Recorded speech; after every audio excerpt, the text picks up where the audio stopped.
अबिल्लाहिमिनश्शैतानिर्रजीम बिस्मिल्लाहिर्रहमानिर्रहीम। Clarity is power. देखें आजकल मुझे नहीं पता कि मुतलका दायरे क्यों नहीं कन्फ्यूजन दूर करते। जैसे आजकल वो वैक्सीन लगाई जा रही है HPV के लिए, और वो सोशल मीडिया पे तरह तरह की खबरें आ रही हैं कि ये नुकसान, ये हो रहा है, वो हो रहा है। तो इसलिए मुतलका जो इदारे हैं उनको चाहिए कि ये बाकायदा तरीके से इनको मीडिया पे आगाह करें, वालिदैन के सवालात के जवाब दें। इवन के स्कूलों में जो टीचर हैं, प्रिंसिपल हैं, उनको भी सही मालूमात नहीं है कि ये क्या है, क्यों लगाई जा रही है, किस लिए लगाई जा रही है।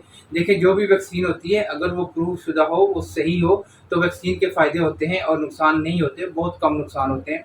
इसलिए जैसे आजकल पोलियो वायरस आज तक वो कन्फ्लिक्ट का शिकार है। कोई कहते हैं अच्छा है, कोई कहते हैं नहीं अच्छा। इसलिए कोई भी मुहिम शुरू करने से पहले, कोई भी चीज़ शुरू करने से पहले एक अवामी आगाही होनी चाहिए, लोगों को बताना चाहिए, उनको पता लगना चाहिए सेमिनार में। और ये मीडिया तो हर वक्त हुकूमत के कंट्रोल में ही होता है, उसमें बताएं, लोगों का अवेयर करें ताकि लोगों की ये परेशानी ख़त्म हो। अब बहुत सारे वालिदैन आते हैं, हम लोगों को बताते हैं, लेकिन ये जो पैगाम है ये हुकूमती इदारों की तरफ से आना चाहिए, मिनिस्ट्री ऑफ हेल्थ की तरफ से आना चाहिए, जो 4-6 मेरे ख्याल में बने हुए हैं। उनको चाहिए कि वो लोगों को आगाही प्रोवाइड करें, मुहैया करें कि ये क्या है, कैसे है, कहाँ बनती है, किस तरह आती है, इसका कोल्ड स्टोरेज क्या है, इसका कोल्ड चेन क्या है, ताकि लोगों के सवालात कम हों, क्योंकि लोग बहुत परेशान हैं, ख़ासकर बच्चियों के हवाले से। उम्मीद है कि आपको ये समझ आई होगी। Doctor Hanif Mughal, PhD, research scholar.